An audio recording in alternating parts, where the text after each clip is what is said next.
McClintock argues in Imperial Leather that, quote, imperialism and the invention of race were fundamental aspects of Western modernity.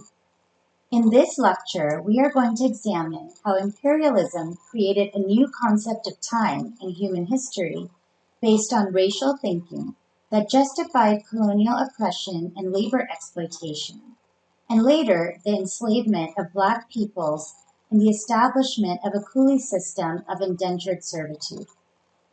We call this new time colonial time. This new history of the human race is called the colonial timeline of historical progress.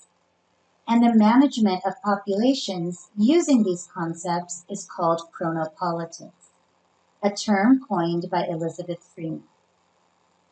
You can see that progress is defined as linear and going in only one direction along with time, but that not all places in the world are in the same moment of human history at any given time. The famous German philosopher Georg Wilhelm Friedrich Hegel is considered one of the most important figures in German idealism and one of the founding figures of modern Western philosophy.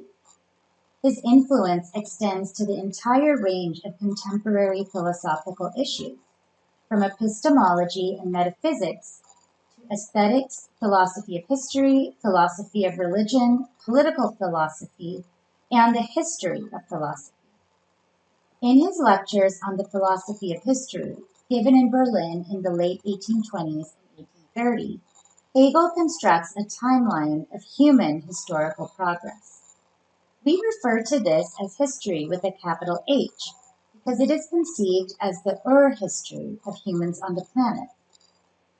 Hegel argued that you can view all the eras of human history on the globe at one time, in his present day.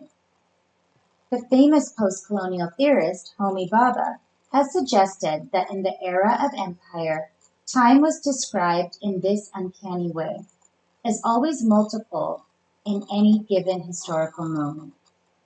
Using European travel narratives, the discourse of science, anthropology, and colonial discourse, Hegel argues that Africa is in fact prehistorical, meaning it is not yet entered into human history.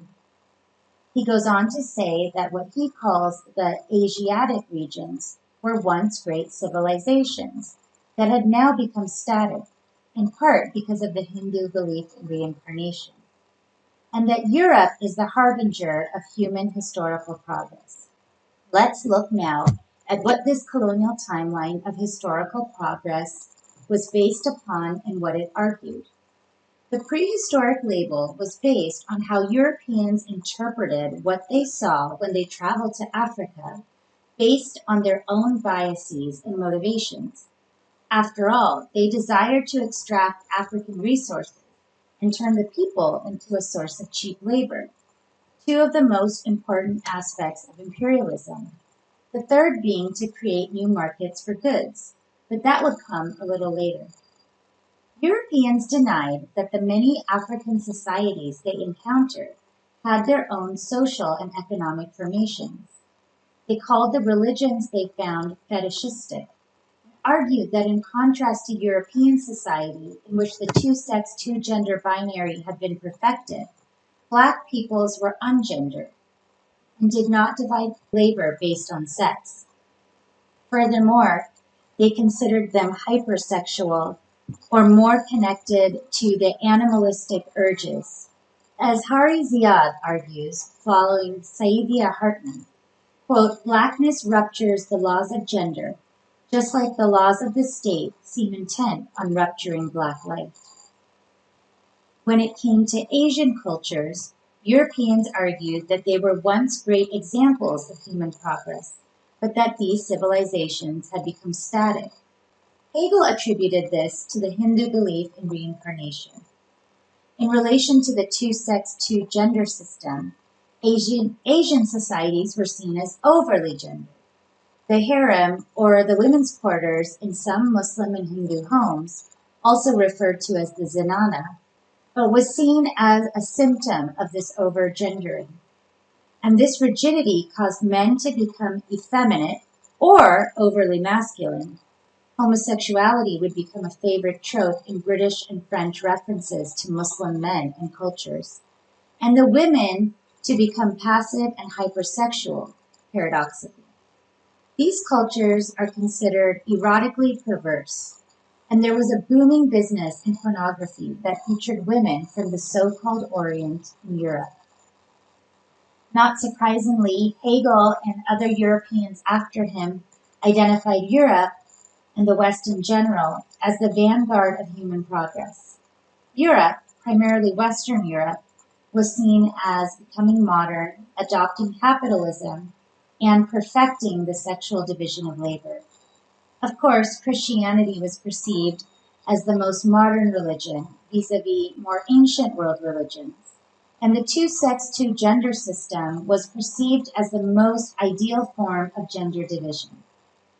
In comparison to African hypersexuality or Asian erotic perversity, in Europe, sex was finally understood to be for reproduction.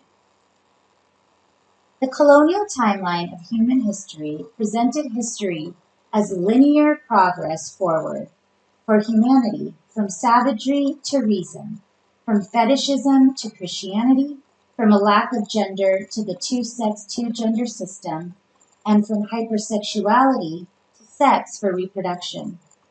This view of history was used to justify the violent subjection of people around the globe for Western capitalism and power, the enslavement of Africans, and the indentured servitude of Asians to work for capitalism, whether in the cotton fields and railroads of America, the plantations of the Caribbean, or the domestic servitude and drudgery of Europe.